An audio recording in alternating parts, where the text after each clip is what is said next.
Hello, good morning to you, and many thanks for joining us. You're watching Galaxy today, coming to you from Galaxy Television. My name is Justin Akadome. And I'm Joseph Eko. Over the weekend, news emerged that President Muhammadu Buhari placed 50 high-profile Nigerians on a travel ban list implementing the Executive Order 6. Now, these have sparked reactions from different groups, including the Social and Economic Rights and Accountability Project, SERAP. Today on the show, we've been joined by the Executive Director to look at this and who says that the wars of relationships cannot be fixed. It appears that former president, by the way, Olusegun Obasanjo, seemed to have made fences with Atiku Abubakar, who, by the way, is a PDP presidential candidate. We'll be looking at this and the implication of all of this as we count down to the general elections in 2019. Yeah, rightly said, the federal government has engaged turbo gear in the bids to drive out corruption from the polity.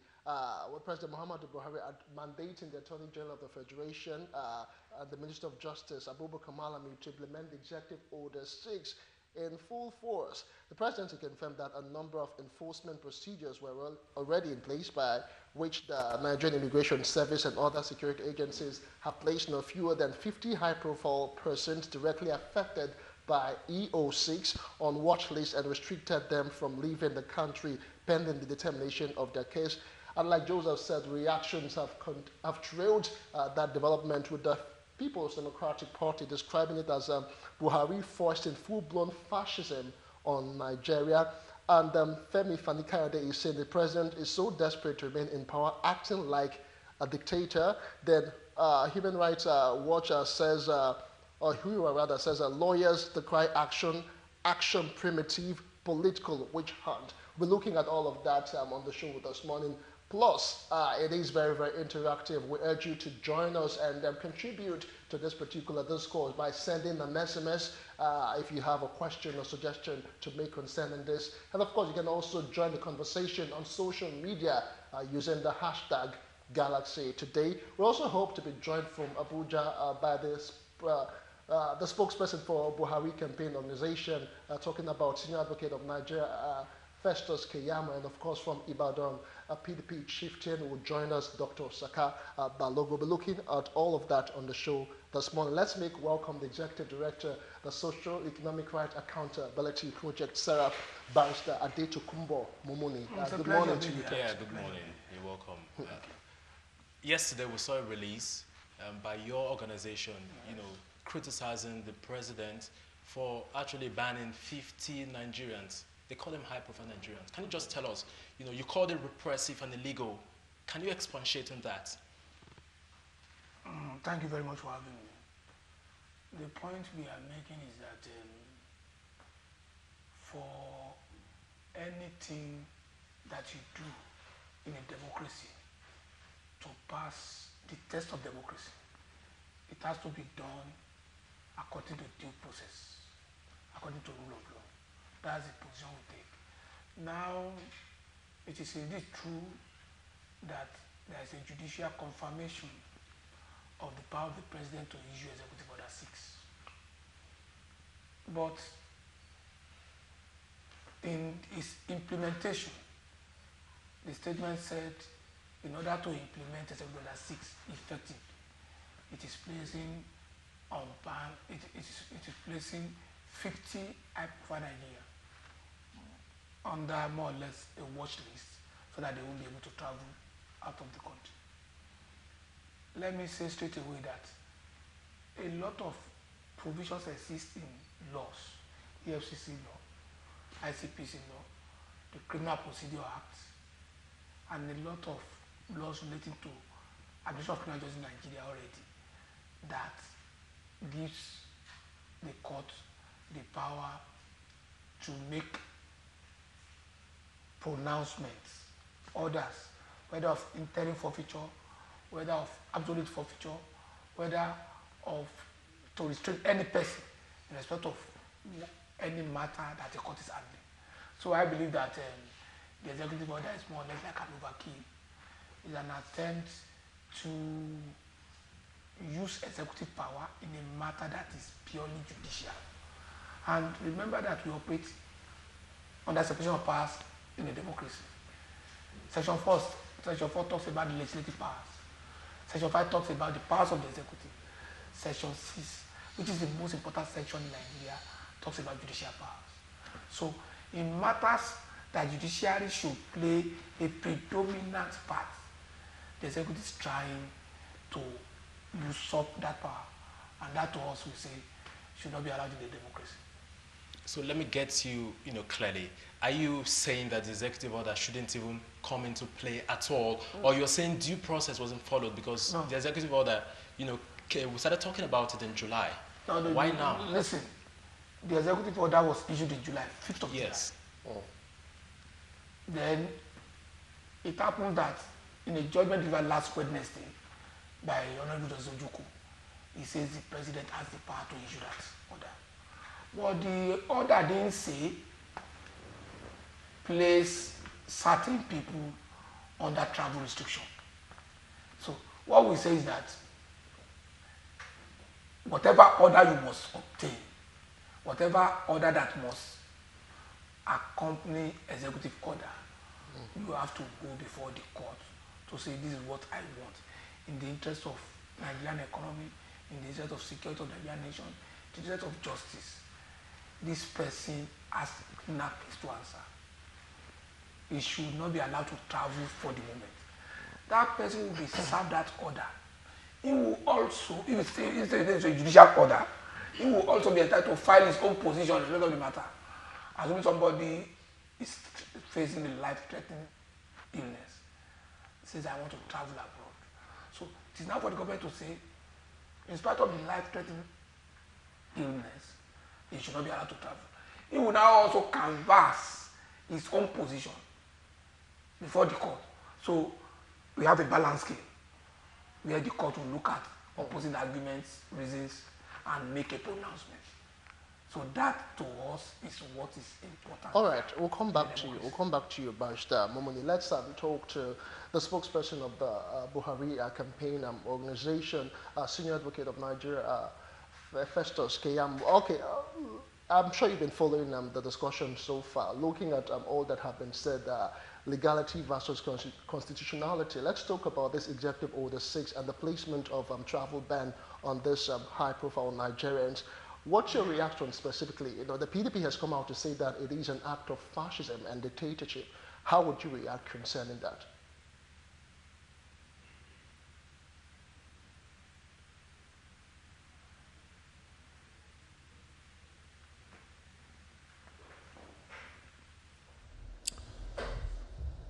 Well, thank you very much.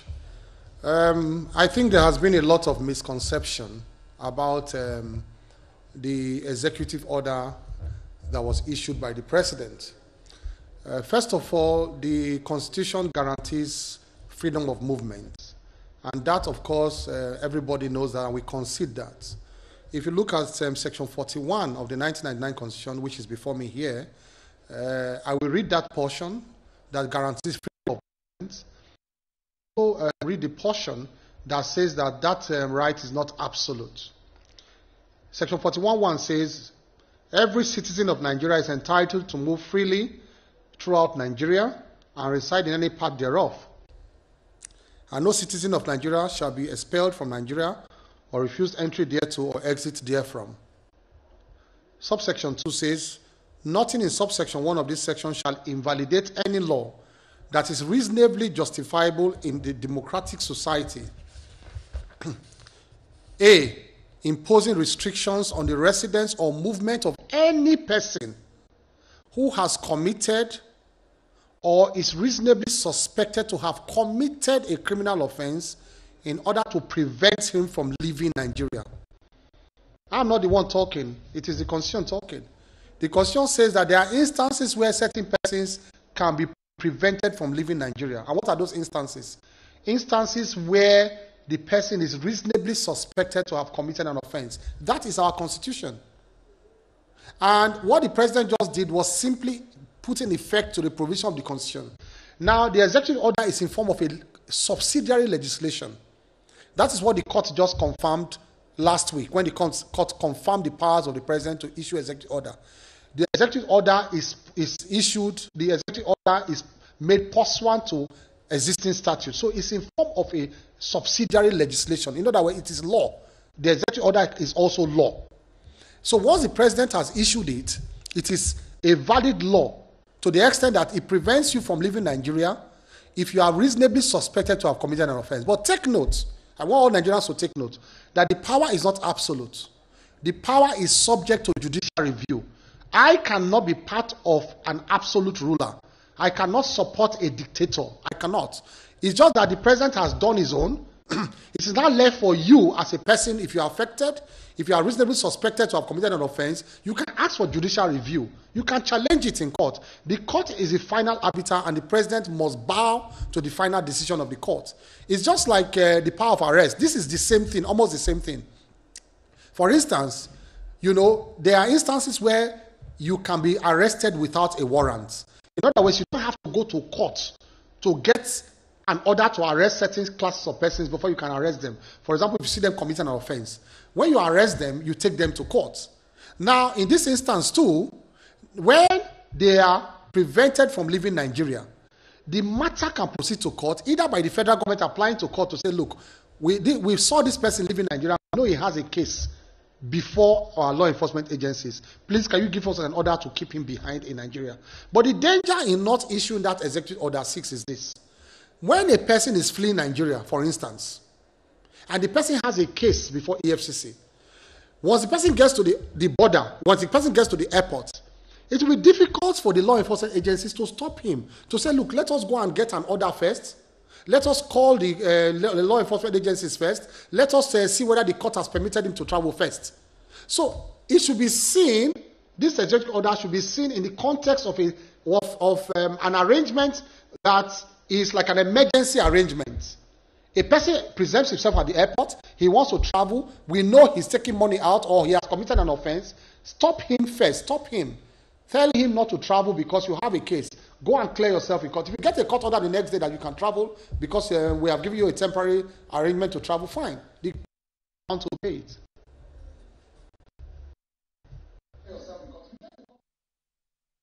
I haven't mentioned names, specific names, although we have some names, in the public domain on the internet. So can you confirm to us who and who shouldn't, are on this list? Or are there no names? What should we believe, really?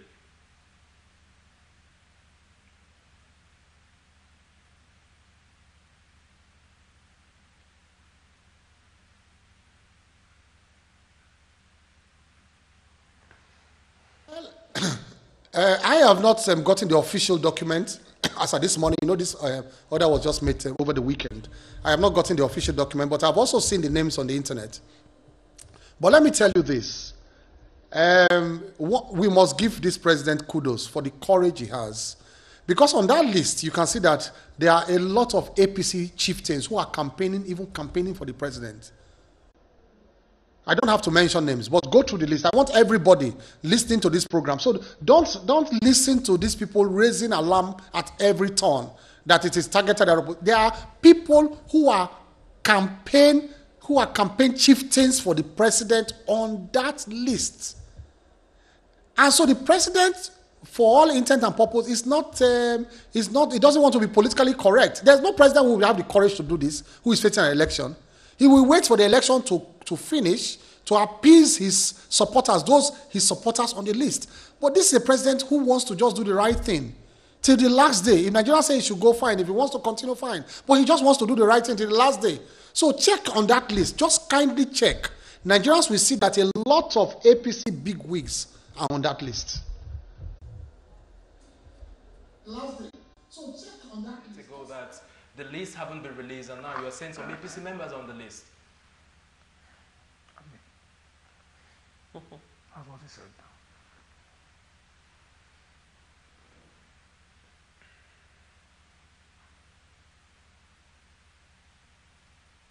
Pardon me?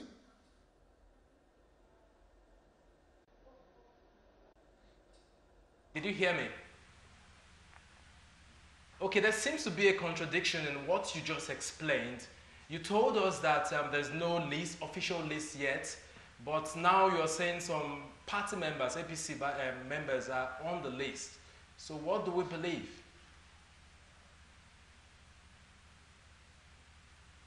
not seen. Party members, APC I, members are on the list. So what do we believe? no, I didn't say there's any contradiction. I didn't say anything that's contradictory, I mean.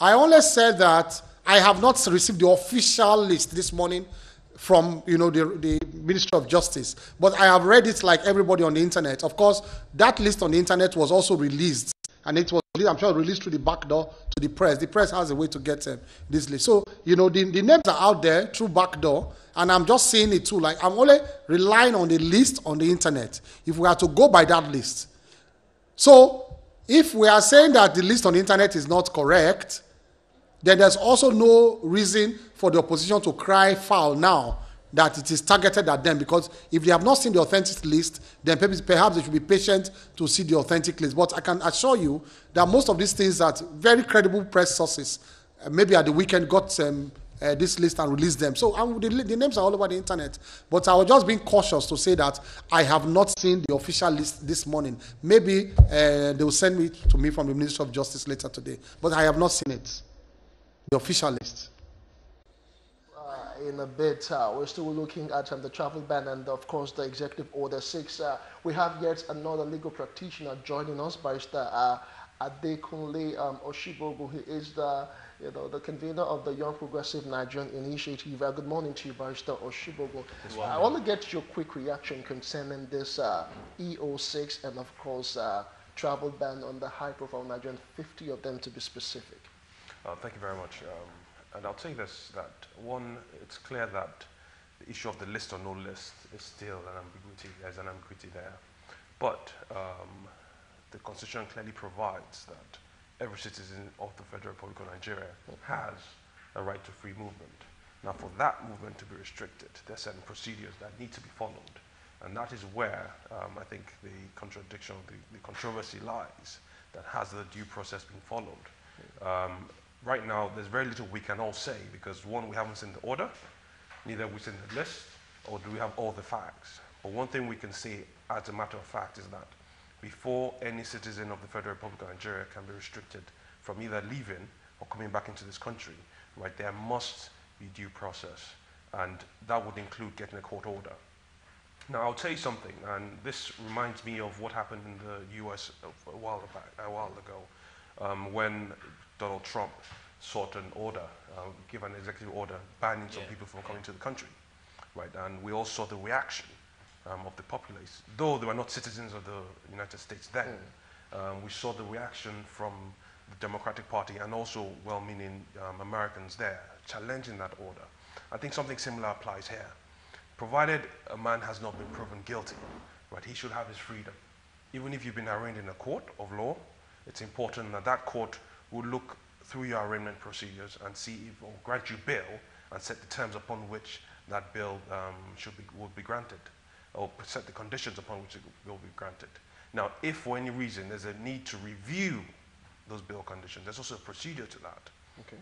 And that's where I think the controversy over the executive order comes up and will continue to ring until there's proper clarity. But I wouldn't want to opine on an order that I haven't read.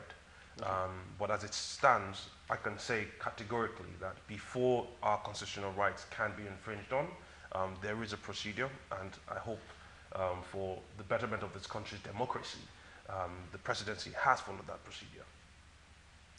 All right, well said. Let's just conclude with Abuja so we can concentrate here in Lagos and join Ibadan, consequently. The next question to you, Barrister Keyamo, would be that of the issue that, most Nigerians are talking about. Let's look at, let's move away from the travel ban for one bit. So let me get your reactions concerning the presidential ticket for the PDP, which was gotten by former Vice President of Atiku Abubakar. And here we are all aware that former President Olusegun Obasanjo has again in public, endorsed him for, the 2019 ticket and the 2019 presidential seat. Looking at all of this, plus, the picking of Peter Obi as the running mate for Atiku, how do you think the Buhari campaign organization is going to trump all of that? Because a whole lot of Nigerians are saying that they are yet to see the deserved change that the APC has been talking about.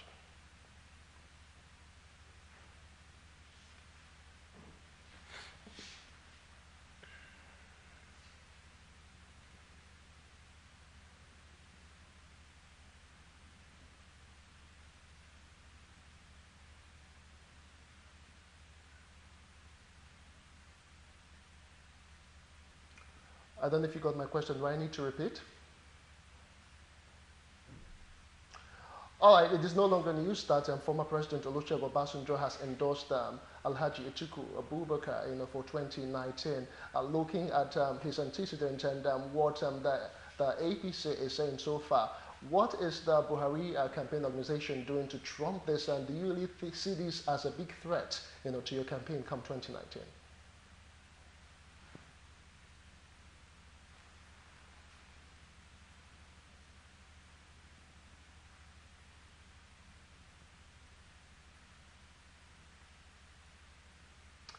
All right, I think we're still having signal issue connecting with Abuja. Let's take a quick break and we'll come back and talk more with our studio guest here in Lagos. It's still Galaxy today. Do join us again.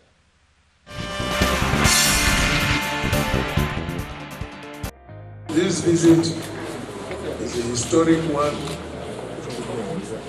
for both of us and for this country, because, as I have said last Sunday, I paid tribute to him because I couldn't have been what I am today without his wise counsel, without his picking me as his vice president for 8 years, and without the training that I got from his knowledge and his leadership.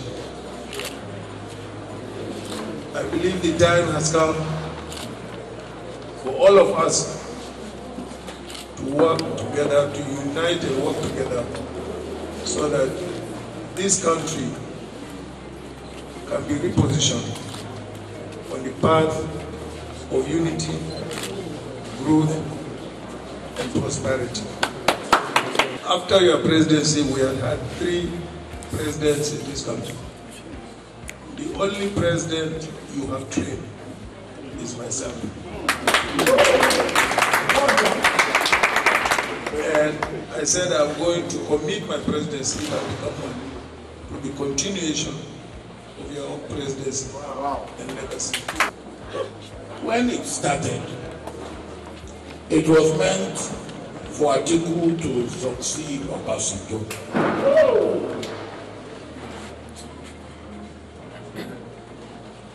In the presence of these, all of us here, let me say it openly, that we have reviewed what went wrong,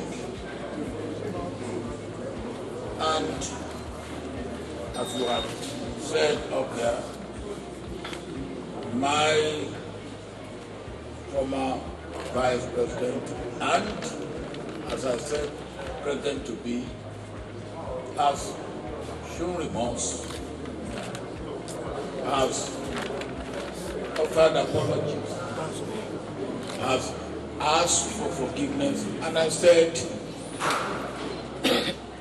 in the circumstances we are in, forgiveness is of God.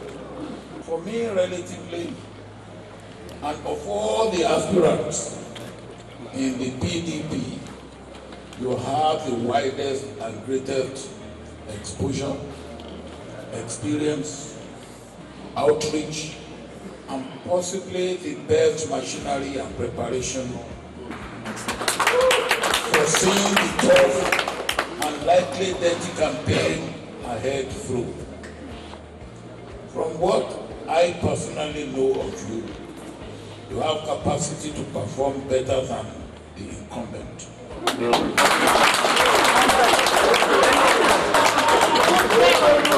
will surely understand.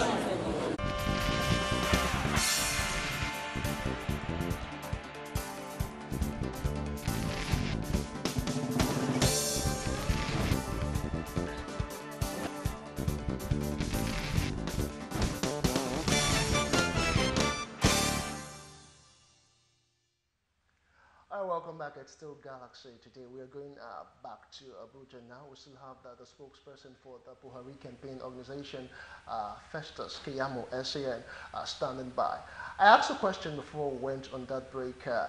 The former president, Chief Olusegun Obasanjo, has endorsed his former vice, or his vice back in the day, Alhaji Atiku Abubakar, all in the wake for 2019 presidential election. What is your campaign organization putting on the table to trump that? You know, what with the emergence of Peter Obi as the PDP flag bearers and running mate? A whole lot of Nigerians are reacting with counter-reaction. Some are saying that they've not felt the change, the true change that the APC has been talking about in the past over 3 years. So what are you doing differently? Do you see this as a major threat?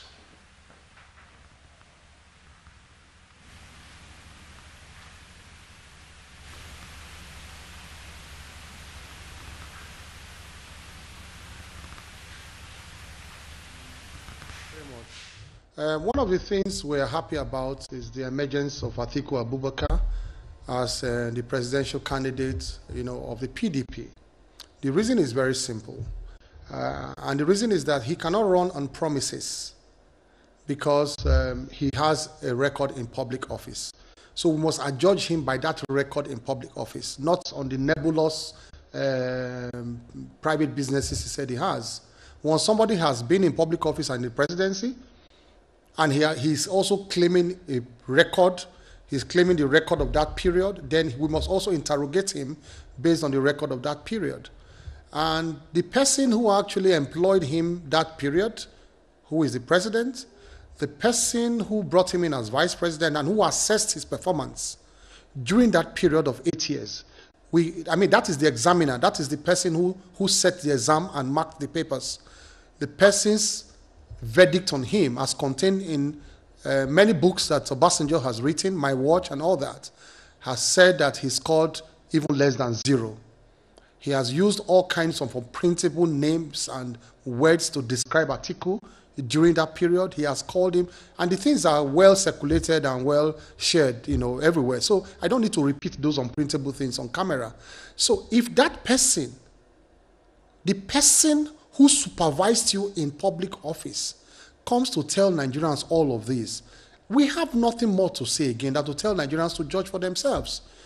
And now we ask Obasanjo too, after saying all of these unprintable things regarding his former vice president, and after telling Nigerians that he committed offenses, grievous offenses in the country, he listed them country, against the government and against the party at that time. That was what he said last week at Ota. Having said this, Obasanjo ended up by saying, I forgive you. And the question we simply ask is that, are you the government of Nigeria? If he committed offense against the government, who are you to forgive him on behalf of the government of Nigeria? Are you also the people of Nigeria? Are you the spokesperson for the people of Nigeria to say he committed an offense against the nation and you forgive him? Is this not an ego trip? Thirdly, you tore your PDP card sometime 4 or 5 years ago. You tore your PDP publicly. Who are you to also forgive you on behalf of the party? So I don't understand the context of this forgiveness. Obasanjo said he had forgiven Atiku. For me, back to the people you offended, which is the government of Nigeria, the people of Nigeria. And then, do you forgive somebody without knowing what he has done? What is the content of what are you forgiving him for? And what is Atiku begging for? Have you seen a situation where somebody consistently accuses you of corruption, of being a thief and all of that, and instead of you to confront the person with facts, you keep going back to that person to ask for his forgiveness and blessing? What kind of character is that? And therefore, Obasanjo, who said 1 month ago that God will punish him if he supports Atiku, he actually used those words. I am not misquoting him. He said, God will punish me if I support Atiku. I asked Obasanjo, what has changed? Where is the honor? Where is your integrity? Where is your pride? Why are you taking Nigerians for granted or Nigerians as fools Why will the hatred for the present president, because of certain personal things they have, push you to the extent of swallowing so much of disgusting vomit that you have vomited out before? So Nigerians should know the game that is going on. If somebody says God will punish him for if he does something, I did not say so, he said so. If he says so, and the person does the very thing that he said God will punish him for, and the person now tells you to come and follow him to go and collect that punishment, Nigerians should please run in the opposite direction. Nigerians should not follow them at all. He alleges that the emergence of Atiku will definitely put your party into panic. But now we have the emergence of Peter Obi as running mate to Atiku Abubakar. Does that unsettle your party in any way, considering his track record?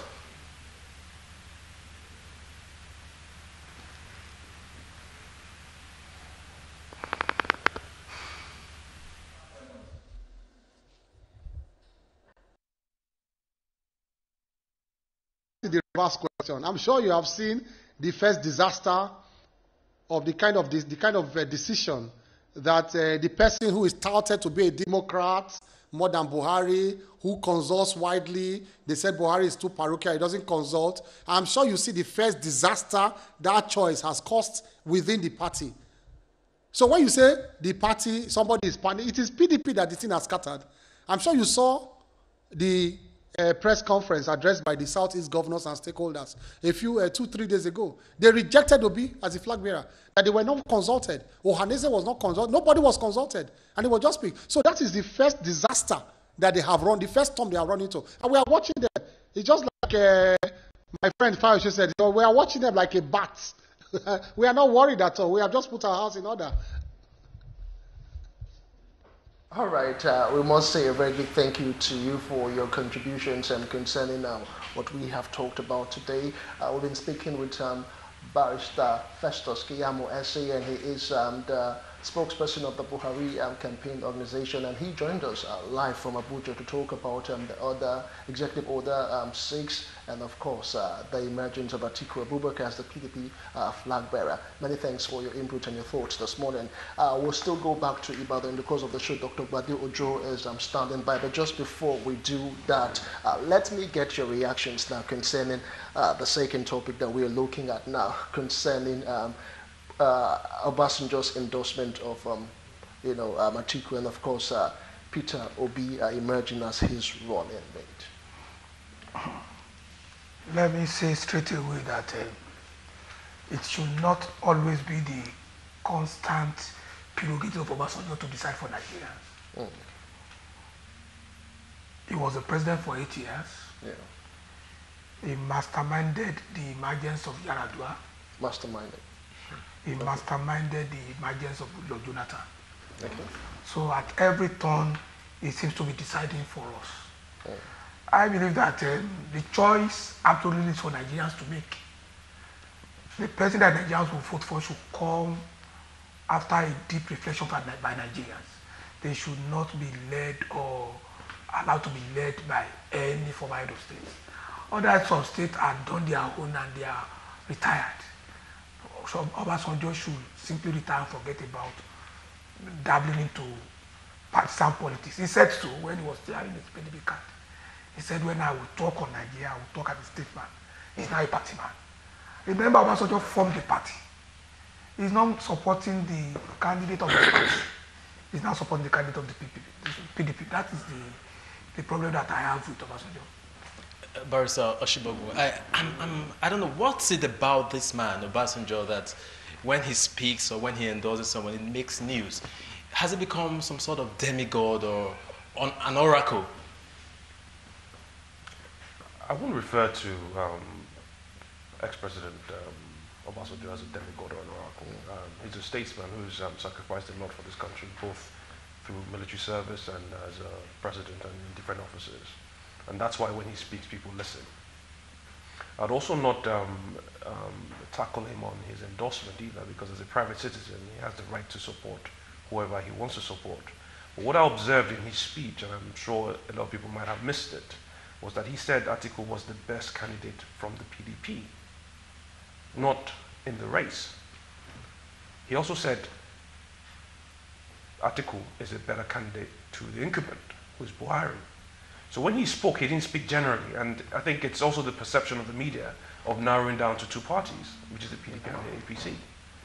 Now, if you look at the broader field, I'm sure if he's asked that question about other candidates, he will surely pick other candidates ahead of Atiku, but he's narrowed down to the PDP that amongst the people who you contested within your party, I think you're the better of the lot. And against the incumbent, I think you're also better. But I'm sure by the time we put in, or the media shines more light on other candidates who are also running, I'm sure he would have a different opinion. So invariably, what you're saying is that the ex-president did not come out completely to say that he's supporting the People's Democratic Party. The ex-president has a right to support whoever he wants to support. Okay. And as it stands, I know the ex-president also has endorsed or formed a party like my friend on the left here said, which I think was one of the new parties he formed. So for me, the ex-president has the right to say whatever he wants to say. Okay. But if you listen to his speech, which was played by your station, it was clear that his reference was to the aspirants within the PDP and also against the incumbent being the APC. So he has not said of all the parties running, because I know there are also other candidates like Donald Duke of the Social Democratic Party as well that is also contested. All right, let us bring Ibadan into this conversation. Dr. Bade Ojo is an associate professor political science at the University of Ilorin. Good morning to you, Dr. Ojo. Let me get your thoughts concerning this issue right now. Barrister Festus Keyamo said due consultation was not made as regards Peter Obi being made the choice of the running mate for Atiku. What are your thoughts specifically concerning that, and of course overall as regards the endorsement of Atiku by former President Olusegun Obasanjo?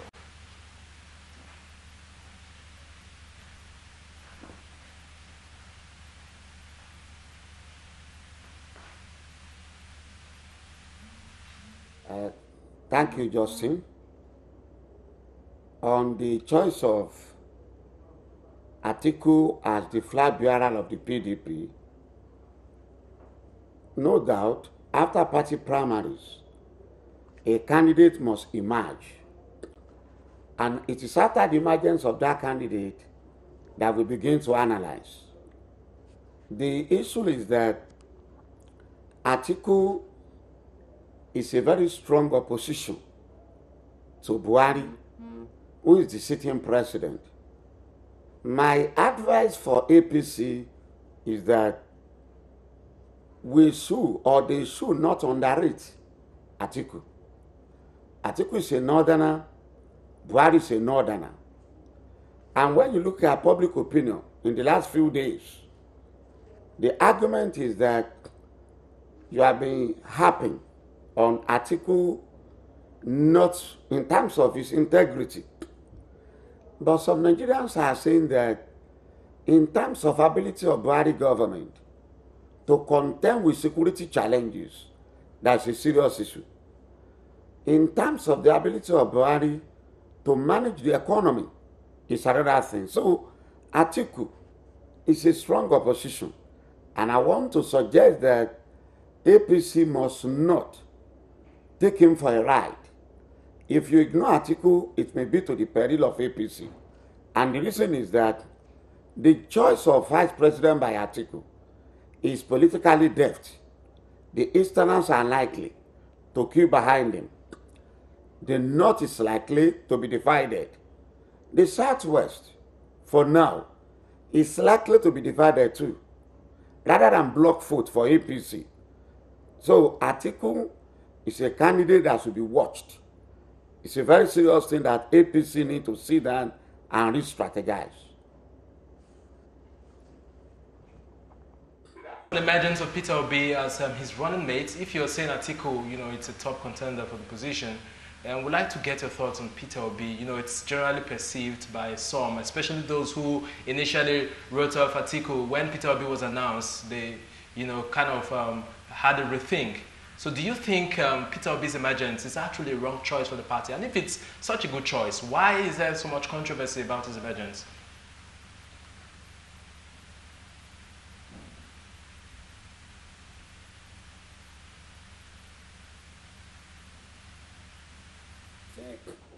The one good thing is that when Atiku emerged, interestingly, I expected some presidential aspirants within APC and PDP rather, to be annoyed, to be frustrated, to contemplate leaving the party.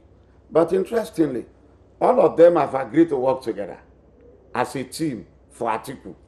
That is a plus, right? And the choice of the vice president in the former governor of Anambra, Obi, is another very strong thing. But above all, when you are in government, you make more enemies if care is not taken. And Nigerians are gradually becoming impatient. You may look at Atiku, you may look at Mr. Buhari as Mr. Integrity, you may look at Atiku as having integrity question. At the end of the day, for we political scientists, the political behavior of Nigerians when they get to the polling booth is unpredictable in the sense that the candidate you believe is very good, Nigeria may decide to think otherwise while voting. And that is why I argue that APC and Buhari need to work harder, convince Nigerians that they can do better in second term, or else Atiku is a strong candidate, is a strong opposition. Question to you now, Dr. Badu Ojo. Let us talk about the former President Olusegun Obasanjo. You know, given all that he has said so far concerning Atiku, and you know, he's turned around to say that he has forgiven him.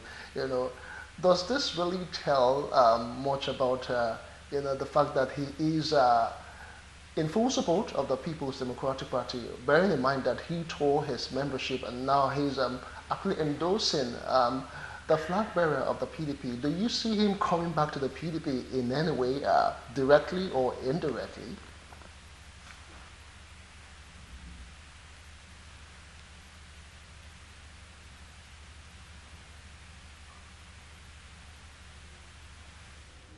You see, for me, the opinion of Chief Olusegun Obasanjo is very weighty and should be respected. Chief Obasanjo is an opinion molder. Whether you want to take it or not, you cannot ignore the opinion or views of Chief Obasanjo. Having been military head of state, having been civilian president for 8 years, his view really matters. When Obasanjo tore the membership card of PDP, fine. Disaster happened to PDP. Now that Obasanjo is romancing Atiku, having known fully well that the party he wanted to nurture, that is ADC and the coalition movement, is likely not to fly. Obasanjo is behaving like a typical politician, romancing Atiku and indirectly romancing PDP. In essence, when you look at Nigerian politicians, of which Obasanjo is a typical one, there is a fundamental problem of ideological fluidity. Obasanjo may be in PDP today, he may be another political party tomorrow. Like Buhari himself was in PCPC yesterday and now marched to form APC today. So Nigerian politicians, in terms of party affiliation and ideology, there is that fundamental problem of ideological fluidity. But Obasanjo as an individual, as a one-time leader in Nigeria, and as a statesman, we should not discountenance his opinion. We should listen to his opinion, and the two parties, APC and PDP, look at his opinion to strategize in coming out for election next year. If you disregard the views of Obasanjo, who is an international figure, not only a statesman in Nigeria, an international figure, his view may be respected in international fora. And when you look at a few places where Obasanjo has been talking outside Nigeria, he has been too critical of Buhari, most especially in terms of security and his ability to manage the economy.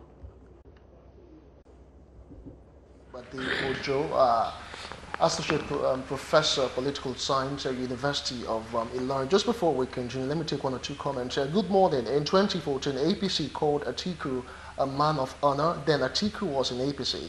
Atiku contested the presidential primaries with Buhari. APC did not see anything wrong with the comment of Obasanjo. So why is APC being rattled? This one says, OBJ forgiving Atiku was not national forgiveness, rather personal. Kiyamo is just sweet-mouthed for criticism against the opposition. APC should go and prepare well. That's from Phil from here in Lagos. I commend you. We Nigerians know who to follow. We're strongly with President Buhari. A blind man can see that Kiyamo, whom we thought would replace the late Gani and stand for the truth that Buhari is a tribalist, has been bought over. For sure, every man has a price. Whether Obasanjo endorses Atiku or not, we are tired of the APC government and we need to vote APC outcome 2019. Dillion from Delta State. And one final one, Oga K, former president and his vice have a personal issue that concerns them as boss and boy, and that has nothing to do with corruption matters in Nigeria. All right, we'll revisit the issue of Atiku and Obasanjo again, but I just want to get your thoughts, Mr. Mumuni. This is not the first time Serap is asking for the publication of names of persons who were indicted. I remember at a certain time your group demanded the publication of names of corrupt Nigerians, and now you are also saying that the names of these people who have been placed who've been banned from traveling should be published. Don't you think there are negatives to these in terms of when we talk about media trial and all of that? Let me say that we are not just demanding that the names of those that have been convicted of corruption be released. It was a case we filed, and it was a judgment delivered by a court of competent jurisdiction. So once the name is published, it's like I'm obeying the order of the court.